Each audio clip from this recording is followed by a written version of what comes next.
सावधान, आवाज आ रही है ठीक से? ओम नमः सिद्धेभ्यः।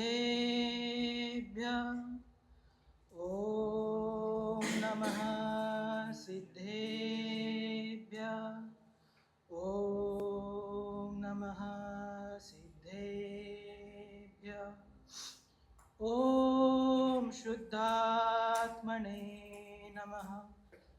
नमो अरिहन्ताणं, नमो सिद्धाणं, नमो आयर्याणं, नमो वज्रायाणं, नमो लोये सवसाहुनम्। ओंकारबिन्दुसंयुक्तं नित्यं ध्यायन्ति योगिना, कामदं मोक्षदं चैव ओंकाराय नमो नमः। मंगलं भगवान् वीरो, मंगलं गौतमो गणी, मंगलं कुन्दकुन्दार्यो, जैनधर्मोऽस्तु मंगलं, जैनधर्मोऽस्तु मंगलम्।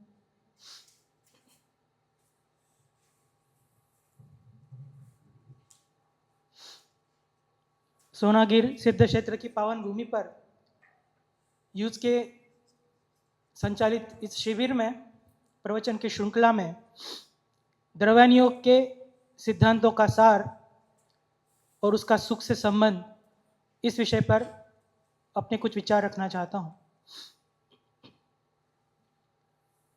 द्रव्यान योग के सिद्धांत कहो, तत्व विचार कहो, कुछ विशेष अंतर नहीं है। द्रव्यान योग के सिद्धांतों की जब बात आती है तो हम देखते हैं वस्तु स्वरूप की स्वतंत्रता और स्वाधीनता, अकर्तावाद, निमित्त उपादान, इष्ट अनिष्ट की यथार्थता, पर्याय दृष्टि, द्रव्य दृष्टि, जीवादि 7 तत्वों में हेय गेय उपादेय आदि का श्रद्धान, और अंतिम में जो जीवादि 7 तत्वों में जो जलहल ज्योति में स्वरूप में स्वयं ज्ञायक भगवान आत्मा, वहां तक पहुंचना है। एक बात कहना चाहूंगा कि ये जितने भी द्रव्यान योग के सिद्धांत हैं, ये कहीं ना कहीं एक दूसरे से टोटली इंटरकनेक्टेड है और इनका सीधा संबंध आपके आत्मा से, आपके सुख से है। जब हम वस्तु स्वतंत्रता का सिद्धांत पढ़ते हैं तो प्रांजल भैया जी ने कल हमें वस्तु स्वतंत्रता का सिद्धांत समझाया था बोर्ड पे। हमने उदाहरण के माध्यम से बोर्ड पे देखा था कि विवेक जी ने कुछ अपशब्द बोले आलोक जी को, तो इसमें हमने घटित किया था, हमने सूक्ष्मता से देखा था कि किस प्रकार से प्रत्येक द्रव्य की स्वतंत्रता है, प्रत्येक द्रव्य का परिणमन अपने द्रव्य क्षेत्र काल भाव में अपनी योग्यता से हो रहा है। अब ये वस्तु स्वतंत्रता का सिद्धांत, मैंने जो आपको अभी सिद्धांत बताया, इसको हम एक उदाहरण पे घटित करेंगे तो उससे ये सिद्ध हो जाएगी बात कि सारे सिद्धांत एक दूसरे से कनेक्टेड हैं और इनका आपके सुख से सीधा सीधा संबंध है। या तो ये कहूं मैं कि आपको सुख की प्राप्ति होगी ही होगी, अकाट्य सिद्धांत है, गजब के सिद्धांत है। देखिए, ये जो उदाहरण दिया था, थोड़ा सा मैं पुनरावृत्ति करता हूं, प्रांजल भैया जी ने बताया था। घटना क्या हुई, विवेक जी ने कुछ अपशब्द आलोक जी को कहे। अब इसमें सर्वप्रथम थोड़ा सा बारीकी से देखते हैं।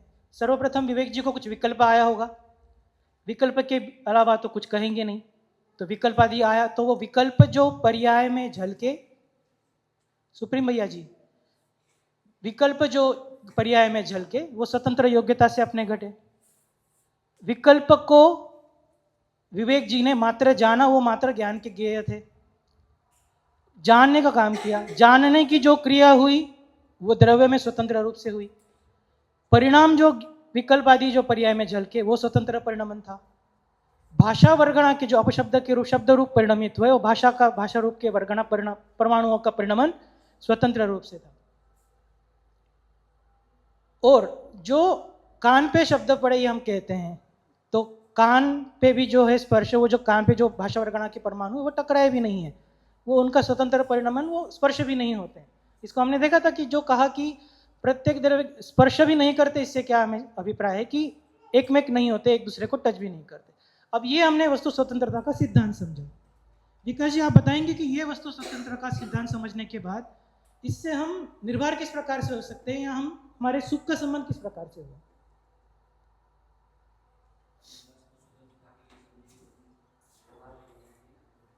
किस प्रकार से, थोड़ा एक्सप्लेन करेंगे आप?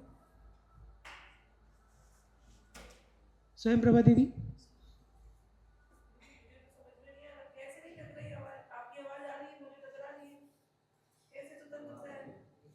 अच्छा प्रश्न है। देखिए,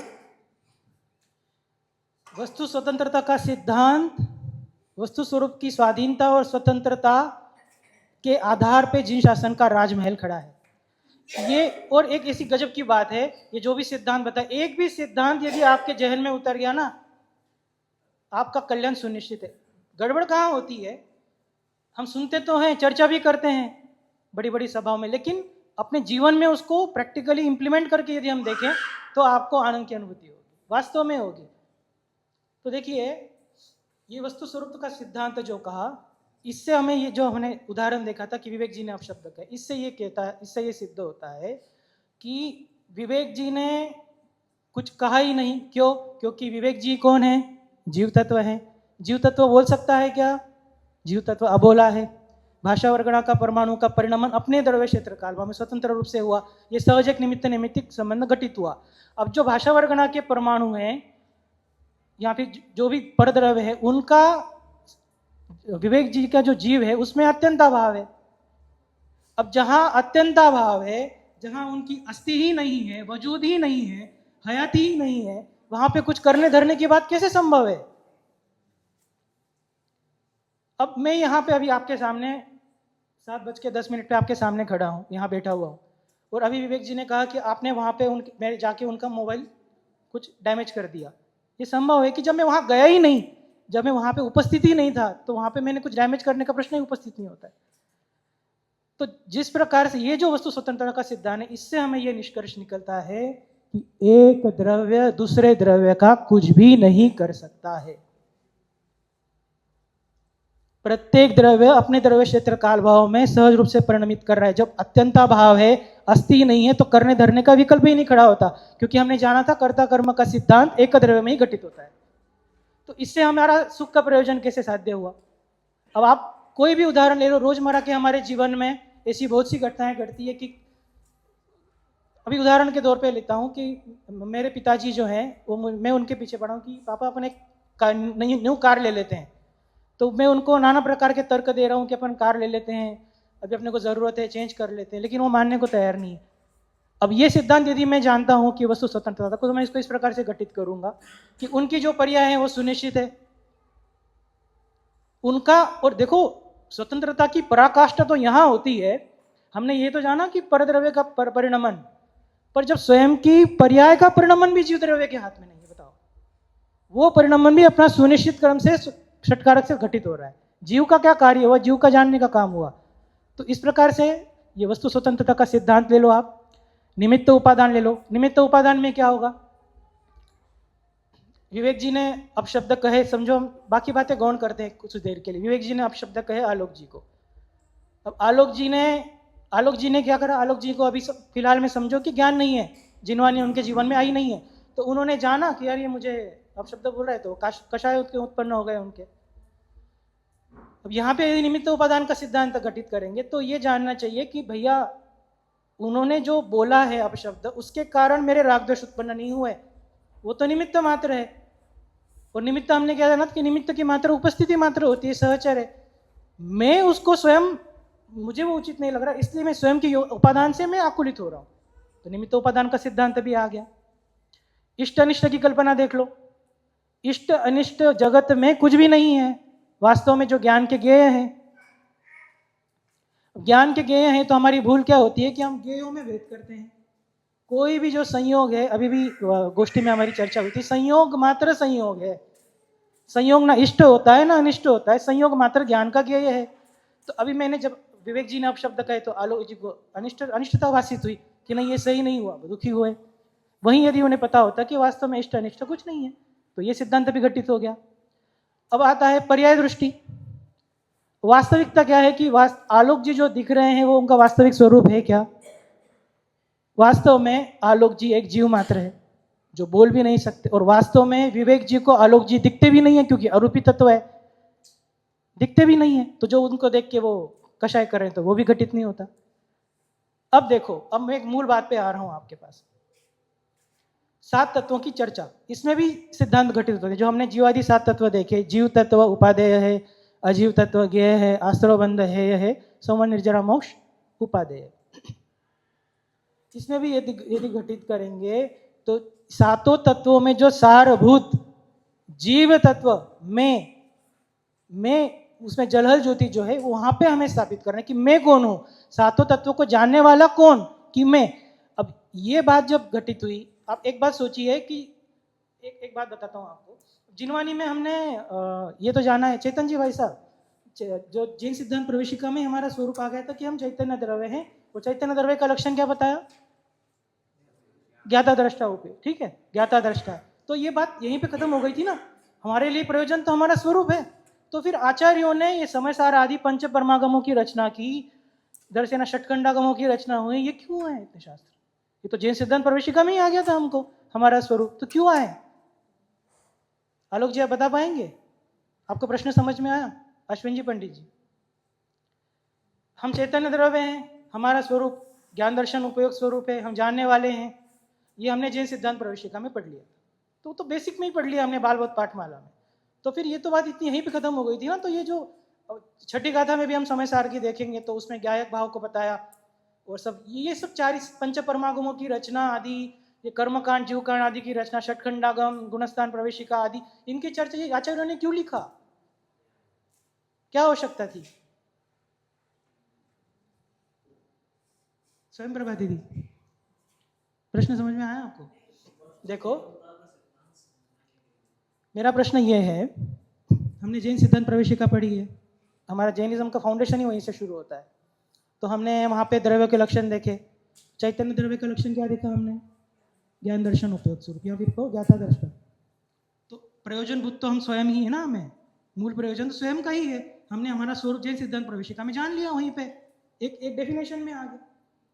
तो फिर ये जो आचार्यों ने पंच परमागमों की रचना की, समय सार आदि में घोलन किया, कर्ता कर्म का सिद्धांत आदि बताया, कर्ता बताया, छठी गाथा में भी नबी हो दिया अपमत तो जानो दूजो भाव, इतना सारा प्रवचन सार, नियम सार, कर्मकांड, जीवकांड, त्रिलोक सार, षटखंडागम, इनकी क्या आवश्यकता थी?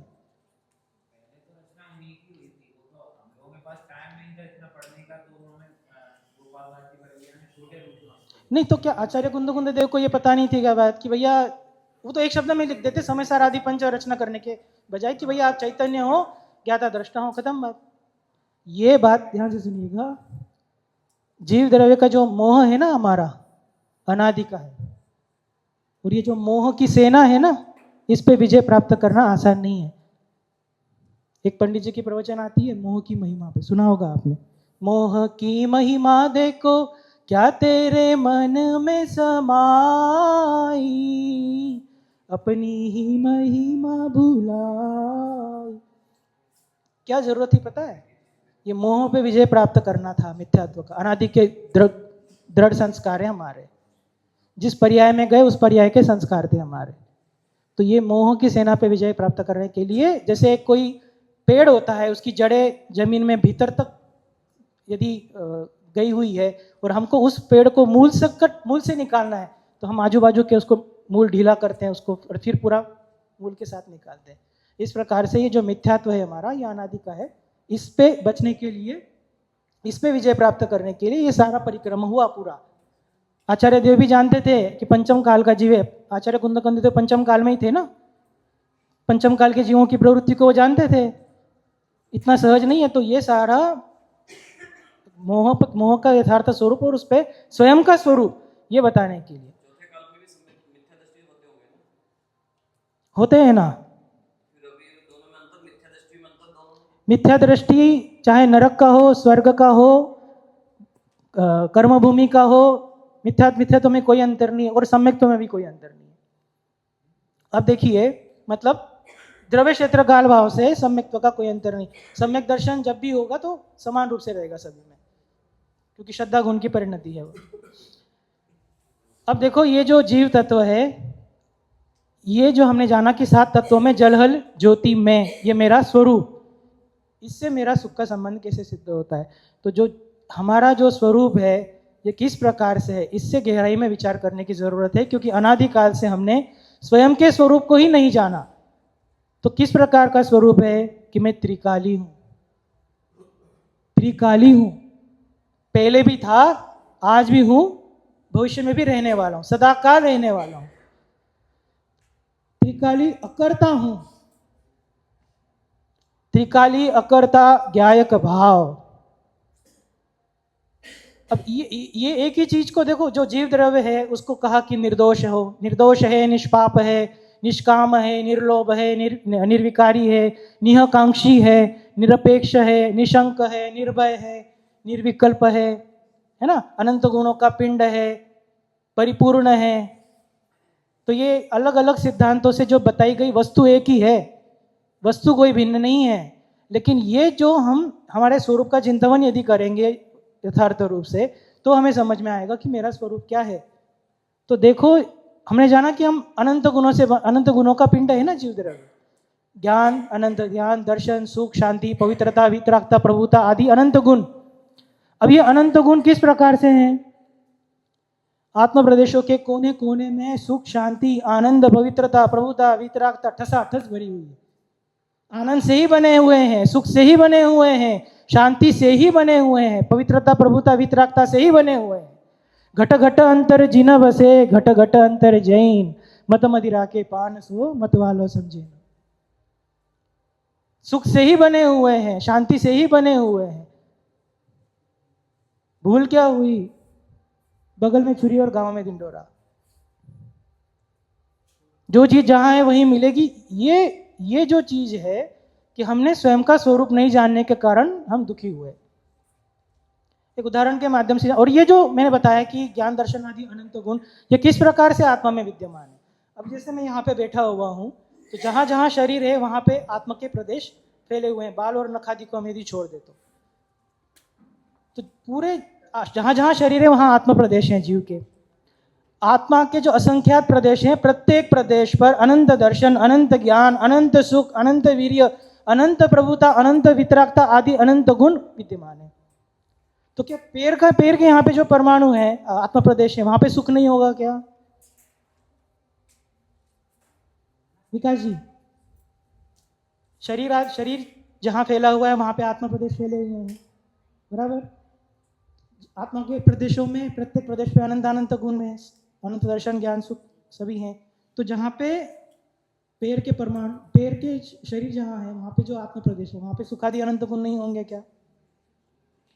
देखिए, यही बात समझनी है। बिल्कुल आत्म प्रदेशों के कोने कोने में अनंत गुण भरे हुए हैं।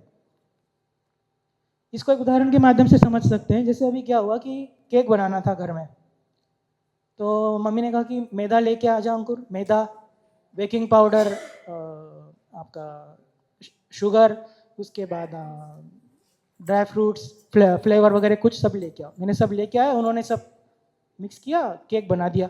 और मम्मी ने कहा कि आप अंकुर आप चेक कर लो कैसा बना है। तो मैंने टेस्ट किया, तो मैंने पूछा इसमें, मम्मी से पूछा इसमें फ्लेवर कहाँ पे? फ्लेवर आ रहा है इसमें रोज फ्लेवर, वो कहाँ पे? मम्मी ने कहा पूरे केक में रोज फ्लेवर है।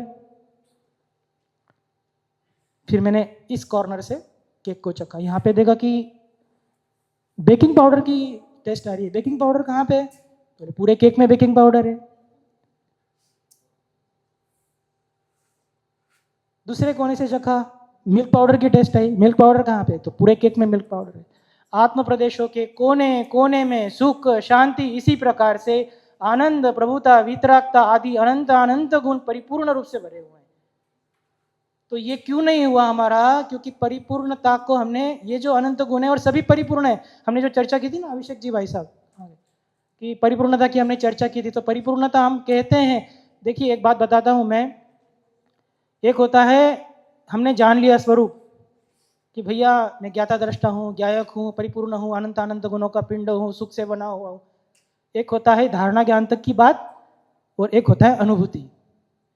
धारणा ज्ञान यद्यपि सविकल्प अवस्था से निर्विकल्प अवस्था में आया जाता है, लेकिन जो धारणा ज्ञान है उसको जब अनुभव का हॉलमार्क लगता है तो प्रतीति कहलाती है।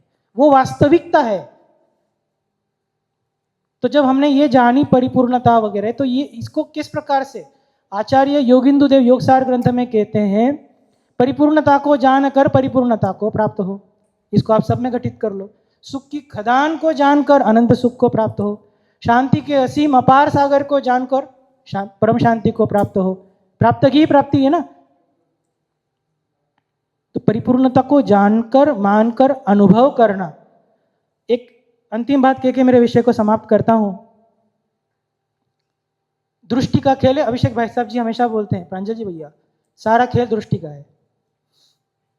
मुनिराजों में और हमें क्या अंतर है? देखो एक घटना बताता हूं आपको। एक बार एक जीव था जो जंगल में गया। स्वयं प्रभा दीदी, एक जीव था जो जंगल में गया, तो मुनिराज ध्यान में थे, लीन थे। तो वो उनके सामने जाके बैठ गया। अब उसको कुछ शंकाएं थी, तो मुनिराज तो ध्यान में थे। तो जैसे ही मुनि महाराज जो है आंखें उन्होंने खोली, तो उन्होंने पूछा कि बोलो क्या हुआ? तो महाराज जी बहुत दुखी हूँ, बहुत परेशान हूँ, परेशान हो गया हूँ, बच्चे सुनते नहीं है, धंधा चलता नहीं है, परेशान हो गया हूँ चारों तरफ से, क्या करूँ? देखिए आप, मुनि महाराज ने सारी बात उनकी सुनी, अचंभित रूप से एकदम देखा उनको कि दृष्टि का फेल देखो आप, मैं कहना क्या चाह रहा हूँ। मुनि महाराज ने कहा कि उनको मतलब ये डाइजेस्ट नहीं हुई ये बात, ये जो बोल रहे हैं ना कि मैं दुखी हूँ, परेशान हूँ। महाराज जी ने कहा, आनंद स्रोत बह रहा और तू उदास है, आनंद स्रोत बह रहा और तू उदास है, अचरज है जल में रह के भी मछली को प्यास है, अचरज है जल में रह के भी मछली को प्यास है। महाराज जी हमको ये बात कुछ समझ में नहीं आई, आप ये क्या कह रहे हो? मैं पूरा अज्ञानी जो, मेरे को आप सरल भाषा में समझो। उन्होंने कहा, गन्ने में जो मिठास फूल में सुवास है, गन्ने में जो मिठास फूल में सुवास है, निज आत्मा में तेरे ही परमात्मा वास है, निज आत्मा में तेरे ही परमात्मा वास है। महाराज जी थोड़ा थोड़ा समझ में आया है, थोड़ा और स्पष्ट कीजिए आप, कहाँ है ज्ञान, कहाँ है सुख? तो कहते हैं, उठ खोल अपने ज्ञान चक्षु देख तो जरा, उठ खोल अपने ज्ञान चक्षु देख तो जरा, जिसकी तुझे तलाश है वो तेरे पास है, जिसकी तुझे तलाश है वो तेरे पास है। ये हमारी किसकी अवस्था है? ये हमारी अवस्था है भाई साहब। और जो मार्ग है, आज करो, पोस्टपोन करना है पोस्टपोन करो, अगले भाव में करेंगे, आप स्वतंत्र हो, आज करो कल करो, मार्ग यही रहने वाला है। एक होए तृण काल में परमारत्नो पंथ, पोस्टपोन करने से आपका मार्ग नहीं बदलने वाला, शाश्वत मोक्ष मार्ग यही रहने वाला है। स्वरूप को जानो, मानो, स्वरूप को अनुभव करो।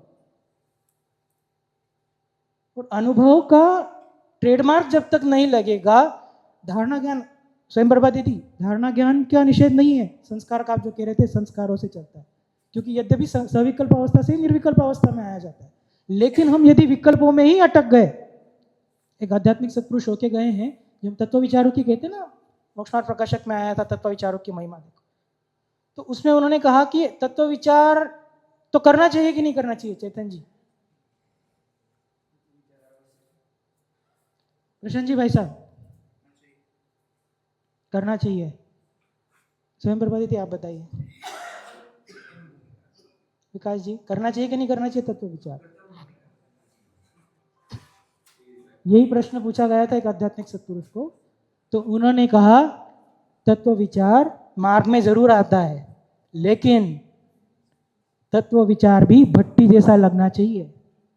तत्व विचार जिस भूमि में से उठता है उस भूमि में समा जाओ।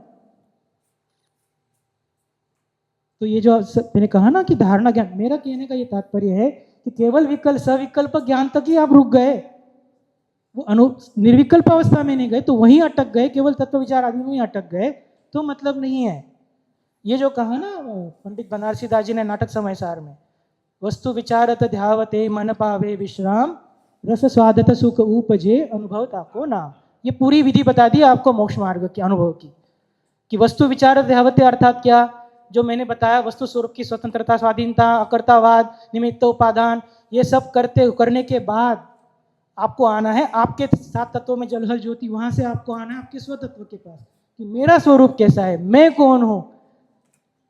फिर वहां से भी वो चिंतन भी रुकेगा कहीं ना कहीं कि अब यही धुन लगाए रखो, मैं ज्ञायक हूँ, परिपूर्ण हूँ, आनंद अनंत गुणों का धाम हूँ, इस विकल्पों में ही नहीं अटकना है। आप जब ये विकल्प करोगे तो ये विकल्प भी कहीं ना कहीं रुक जाते हैं और आपको मतलब तब निर्विकल्प अनुभूति है। तो यही बताया, वस्तु विचारत ध्यावते मन पावे विश्राम, रस स्वादत सुख उपजे अनुभवता को नाम। इसी प्रकार से हम अपने स्वयं के स्वरूप को जाने। और बिल्कुल स्पष्ट बात बताना चाहूँगा, एक बात मैं इस मन से आपको, बिल्कुल भी भ्रम में मत रहना, समय बहुत है, अभी तो हम यंग हैं। मेरी तो आप बिल्कुल भी मतलब मैं कहना चाहूँगा सभी से, बिल्कुल भी भ्रम में रहना, कर लेंगे धर्म तो बुढ़ापे में कर लेंगे, ये काम है बहुत से, अभी तो कमाने के दिन है, भ्रम में मत रहना, बिल्कुल भी मत रहना, बिल्कुल भी भरोसा नहीं है किसी चीज़ का। हम रोजमर्रा के जीवन में देखते हैं, कल बात कर रहे थे, आज नहीं दिखे, वो कहाँ गए। और हमने जाना ही है कि मनुष्य भाव जो है द्रव्य क्षेत्र काल भाव से दुर्लभ है। ये जो संयोग मिले हैं, देवशास्त्र गुरु का जो संयोग मिला है, ये हमेशा नहीं रहने वाला। यदि संयोग भी मिल गया तो आपके परिणाम इस रूप से रहेंगे, इसकी गारंटी नहीं है। और यदि आपके परिणाम भी इस रूप से रह गए तो वो परिणामों को, तत्व विचारों को सुनने में मिलेंगे आपको, इसकी भी गारंटी नहीं है। और यदि आपको तत्व विचार सुनने का मौका भी मिल गया तो वो सुनने के बाद में आप उस पर विचार करोगे, ये भी दुर्लभ है। अब विचार भी कर लिया, आपको उसका सारा समझ में आना, वो भी दुर्लभ है। तो ये सब उत्तरोत्तर दुर्लभ बातें हैं। वो कहते हैं ना, नरदेह उत्तम गोत्र शुभ आयु और आजीविका, सत सज्जनों की संगति, दुर्वासना की मंदता, सत हे उत्तरोत्तर महादुर्लभ आत्मा की साधना। सभी अपने स्वरूप को जानकर अपने में लीन हुए, परम सुख का भोग कर। एक और बात कहना चाहूँगा, जिनवानी तत्व विचार चर्चा का विषय ना रहे, केवल अनुभव का विषय होना चाहिए। हम भी कहीं ना कहीं तत्व विचारों चर्चा में अटक रहे हैं। जो चीज़ अनुभव में उतरनी चाहिए, जिनवानी को जीना चाहिए हमें। जिनवानी जीने की चीज़ है, हर समय जीने की चीज़ है। हाँ निखिल जी, भाई साहब को प्रश्न था।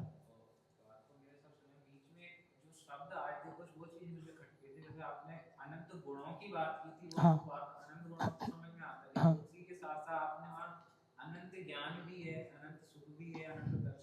अनंत, हाँ वो चीज आप अरिहंत के ऊपर कहेंगे तो मैं अपने ऊपर कहूँ, वो चीज भटकती है। जी, ज्ञान गुण अनंत है, वो कहना था मुझे। अनंत ज्ञान तो ज्ञान गुण की पर्याय हो गई, जो सिद्ध अवस्था में।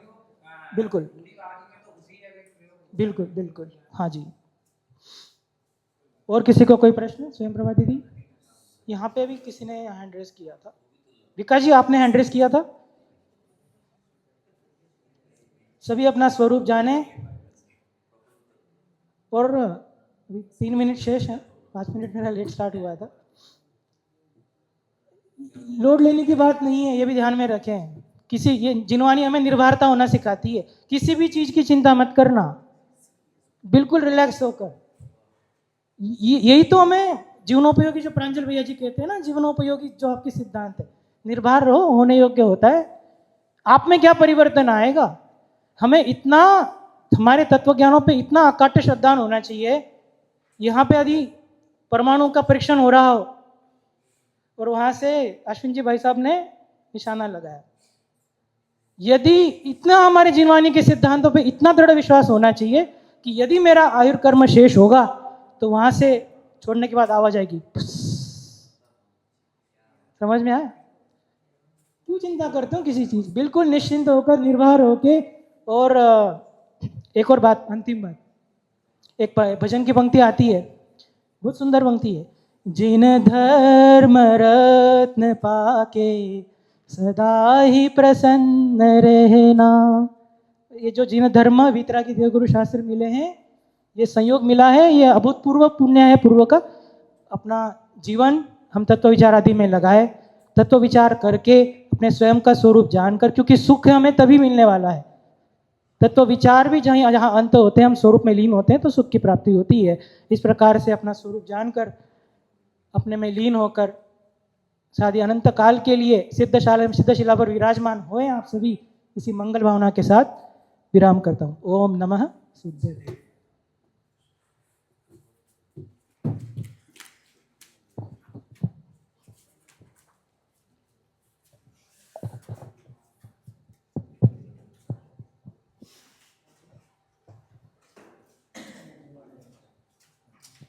हेलो। अभी विवेक जी और अंकुर जी का व्याख्यान यहाँ पर हुआ। विवेक जी का विषय अहिंसा। उन्होंने बहुत शॉर्ट में शुरू में के 2 मिनट में ही द्रव्य हिंसा का सामान्य स्वरूप बताया कि जीवों को जो उसका घात है वो हिंसा कहलाता है, और नॉर्मली इसका जो अपोजिट है वो अहिंसा। इसका अपोजिट करके किया था आपने ना, पहले अहिंसा फिर हिंसा, है ना। और बाकी का जितना भी समय था वो अपराधुर्भाव कलु जो पुरुषार्थ सिद्धि उपाय के ऊपर से उन्होंने विषय को चलाया।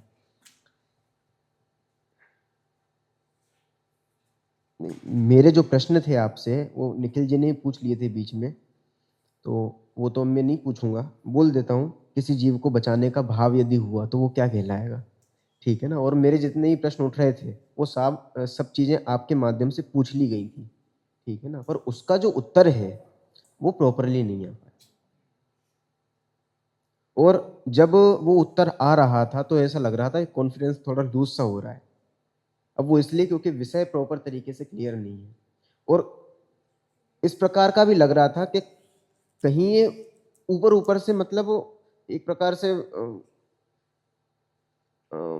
मतलब केवल कहने की बात तक वो चीज सीमित थी। मतलब ये अपन जो पारिभाषिक स्पष्टीकरण बोलते हैं ना, केवल परिभाषा हम बोल रहे हैं, मतलब आपके बोलने में वो भाव भाषण वाली फीलिंग नहीं आ रही थी। उसके पीछे कारण ये है कि वो विषय का जो वो 360 एंगल जो है वो हमें अच्छे से समझ में नहीं आया है। इसलिए हम व्यवहार में तो कदाचित घटा लेते हैं, और फिर दूसरे पक्ष पर जाते हैं तो वहां घटाना नहीं घटा पाते, वहां प्रॉब्लम आती है, ठीक है ना। अब अहिंसा में फिर वही चीज हो रही थी कि भाई साहब वो जीव मरा, फिर उसका क्या करें हम, फिर मारे कि नहीं मारे, फिर हिंसा होगी कि नहीं होगी। तो जब निश्चय व्यवहार की संधि हमारे ध्यान में होगी, वस्तु व्यवस्था जब हमारे ध्यान में होगी, उन्नकुंदाचार्य की गाथाएं, हाँ क्या, हाँ मतलब प्राणी मरे या ना मरे, हिंसा अयत्नाचार से। अब वो उसका मरना नहीं मरना, इससे हिंसा हिंसा कोई संबंध ही नहीं है। अपन ने बहुत क्लियरली देखा है ये 100 परमाणु है, मान लो ये हाथ के 100 परमाणु है, इसमें से जीव का अलग होना, वो अपने रूप से में अलग हुआ है, अलग द्रव्य है ना, बिल्कुल। वो 100 द्रव्य वहां पर जो है 101 द्रव्य का एक समूह है, एक द्रव्य अलग हो गया, इसमें 100 द्रव्यों का योगदान था। 100 द्रव्य अपने रूप से अलग हो रहे हैं, उनका परिणाम स्वतंत्र हो रहा है। तो ये एंगल जब डेवलप होगा तब हमें एक्चुअलिटी समझ में आएगी कि किस प्रकार से हिंसा हिंसा हो रही है। तो प्राणी के मरने न मरने से हिंसा कोई संबंध ही नहीं है। आपके अंदर जो भाव उत्पन्न हुए हैं वहां वास्तव में राग और द्वेष की उत्पत्ति, वो हिंसा हिंसा का एक्चुअल चीज है, मतलब वो पैमाना है। और अब जो क्वेश्चन आ रहे थे, जो भाई साहब के क्वेश्चन आए, उसको आप गुणस्थान के अनुसार से करते। चौथे गुण स्थान में किस प्रकार के होगा, पांचवा गुण स्थान है तो किस प्रकार, छठवां सातवां गुण स्थान है तो किस प्रकार से। और ये चर्चा, ये जो आपका मतलब जो आपसे प्रश्न पूछे गए थे ना, यदि आप बहुत ध्यान से, जो अपन ने गेम खेला था उस समय, वहां 3 ही प्रश्नों पर चर्चा हुई थी, और इसका बहुत अच्छी तरीके से उत्तर पहले प्रश्न में आया था कि हमें करना चाहिए कि नहीं करना चाहिए। ये करने चाहिए वाली भाषा भी जो है ये भी कर्तृत्व में है। तो वो यदि आप प्रॉपर तरीके से समझते और ये वस्तु व्यवस्था एकदम आपको ख्याल में होती तो आप बहुत अच्छी तरीके से उन प्रश्नों को टेकल कर सकते थे, ठीक है ना। मुझे लगा भाई साहब मुझे इन चीजों की चर्चा नहीं करनी है, क्योंकि मेरा जो विषय है मुझे उस पे ही विषय तो यही है ना। मुझे एक बार आंसर आ गया था वो कि 100 परमाणु निकल के उसमें वो वाला तो मैंने कहा कि वो बताऊंगा तो दिक्कत हो रही है। देखो, कोई भी चीज हो, आप अहिंसा को पकड़ो, आप अनेकांशवाद पकड़ो, आप निमित्त उपादान पकड़ो, आप द्रव्य गुण पर्याय पकड़ो, कोई भी चीज पकड़ोगे आना एक ही जगह पर है। और मैं आपको सिद्ध करके बताऊंगा आपको। अभी जब भी अपनी चर्चा होएगी तो मैं आपको सिद्ध करके बताऊं, कुछ भी ले लो आप, ये केवल ये ऐसा मतलब वो एक क्या कहते हैं, चौराहा होता है ना, इधर से भी रास्ता आ रहा है, इधर से भी आ रहा है, इधर से भी आ रहा है, इधर से भी आ रहा है, मिलना कहाँ है? एक जगह मिलना है। इसी सारे सिद्धांत, जितने सिद्धांत हैं, सब एक ही जगह लाकर आपको खड़ा करेंगे। अब यदि ये चीज आपको समझ में नहीं आ रही है तो आप भटकते रहोगे सब गलियों में। और एक चीज बढ़िया तरीके से समझ गए, इसका मतलब सब चीज समझ गए।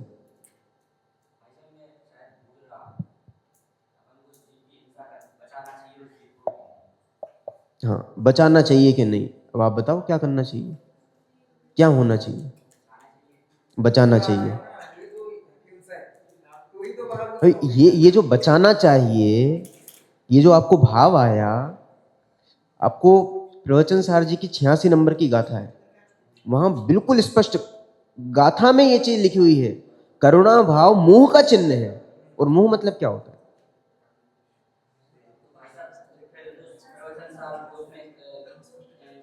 समय साल में तो 283 गाथा में भी बता दिया कि आत्मा अकेला राग आदि का करता नहीं।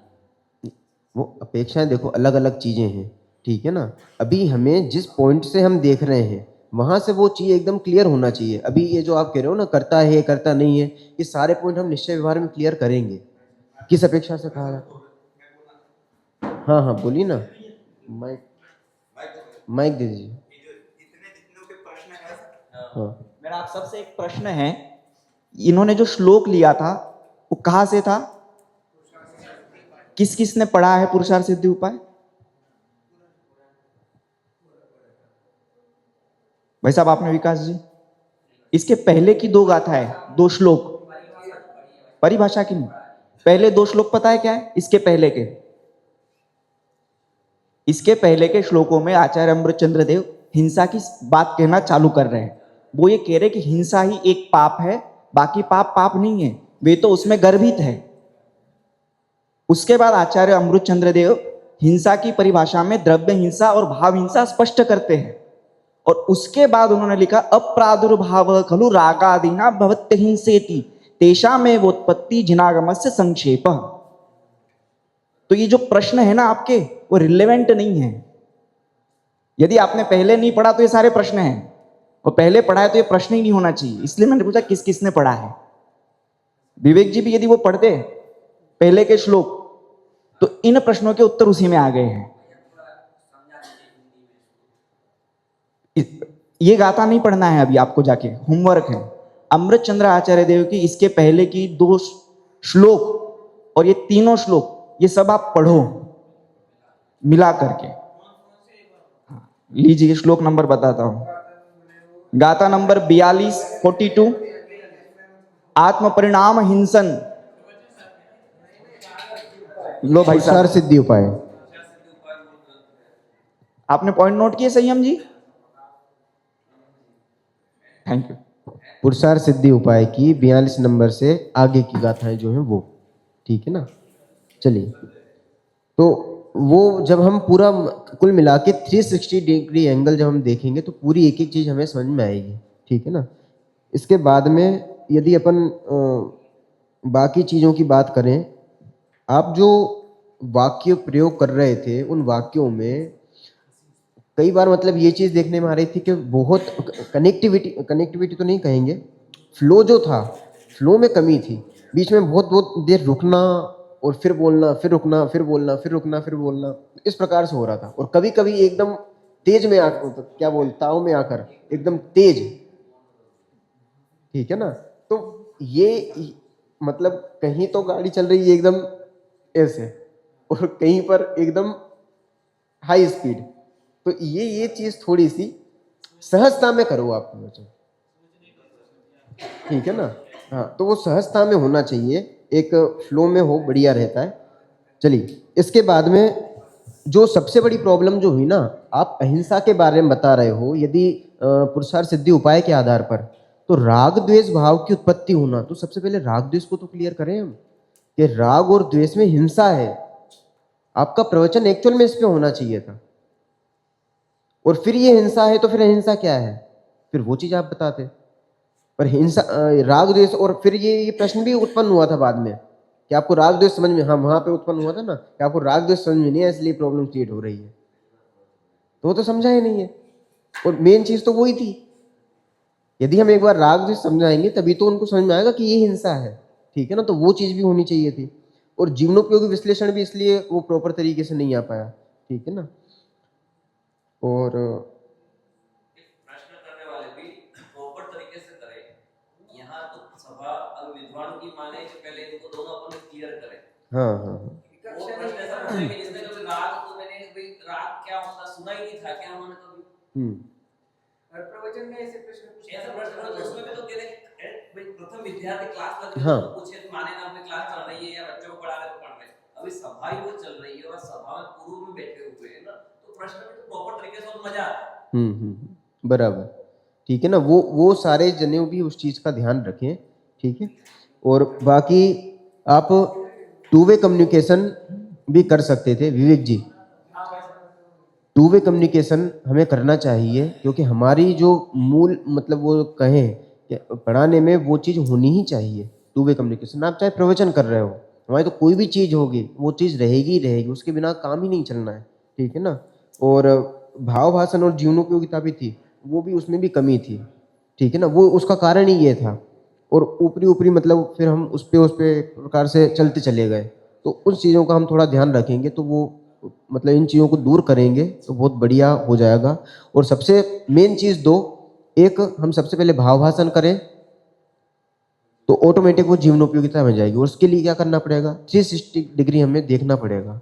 तो वो चीज़ यदि क्लियर हो जाएगी, आप निश्चय व्यवहार से पूरी चीज़ को समझोगे, सारी चीज़ समझ में आ जाएंगी। इसके बाद में अंकुर जी का हुआ। अंकुर जी का विषय था द्रव्यानुयोग के सिद्धांत, है ना, यही था ना विषय आपका। हाँ हाँ, उसका सार और उसका सुख से संबंध। अब देखो इसमें सबसे पहली चीज तो ये थी कि समय आपके पास कम था, आधे घंटे का समय है और आपने मंगलाचरण लगभग 2 मिनट का लिया, ठीक है ना। तो वो चीज थोड़ी सी हमें देखनी चाहिए कि समय कम हो तो। इसके बाद टू वे कम्युनिकेशन नहीं था। भाव भाषण जीवनोपयोगिता की बात की जाए तो वो आ तो रही थी, पर जितनी होनी चाहिए उतनी नहीं थी। जैसे आपने उदाहरण भी दिया, यदि काय का कि वो पत्थर लग गया या फिर और कुछ भी चीज हो गई, जो कुछ भी कोई अपशब्द वगैरह कहे, तो उसको आप प्रॉपर तरीके से घटाते।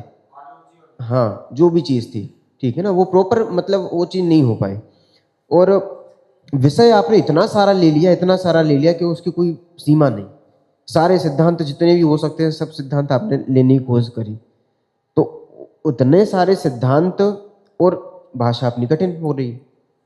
तो बिल्कुल सरल भाषा का प्रयोग हो, चीज हम बिल्कुल कम लें और उस कम चीज को बहुत विस्तार में जाके, ताकि वो सामने वाले को समझ में आए। कम बिंदु होने चाहिए हमारे पास में, और कम बिंदु सामने वाले को समझ में आए, ऐसे होने चाहिए। ऐसा नहीं कि हम ढेरों सारे बिंदु ले लें कि साहब आज की आज पूरी की पूरी बात हमें समझानी है, ऐसा ना करें, ठीक है ना। वो चीज थोड़ा सा ध्यान रखें। एक चीज आपने बोली थी वीतरागता प्रभुता, कल भी आपने बीच में सहजता, ठीक है ना। तो ये सिद्धांत नहीं है पहली बात तो। दूसरा आपने कहा कि ये गुण है, तो ये गुण भी नहीं है, ये पर्याय है, ठीक है ना। तो इन चीजों का भी आप ध्यान रखें। और कॉन्फिडेंस आप में बढ़िया था। एक चीज मुझे समझ में नहीं आई, आप मतलब विषय आपका प्रॉपर था, प्रॉपर मतलब आप अच्छी तरीके से आपको समझ में भी आ रही है सारी चीजें, तो आप घड़ी की तरफ क्यों देख रहे थे बार बार। मैंने ये चीज नोटिस करी, लगभग आपने 7:05 पे चालू किया और जैसे ही 10 मिनट हुए कंटिन्यू हर आधे से 1 मिनट में आपकी घड़ी की नजर। हाँ?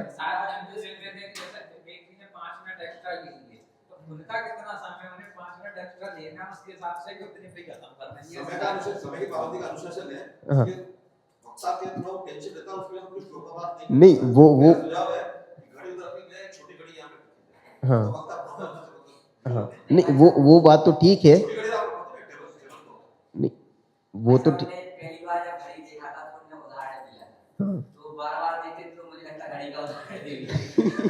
नहीं तो वास्तव में टेंशन हो रहा था कि मेरा टाइम ज्यादा हो गया इसलिए लोग 7 बार चले गए। नहीं, यदि ये चीज थी ना तो टाइम पूरा होने के बाद में इन्होंने उपदेशात्मक भाषा चालू की थी और वो 5 मिनट चला।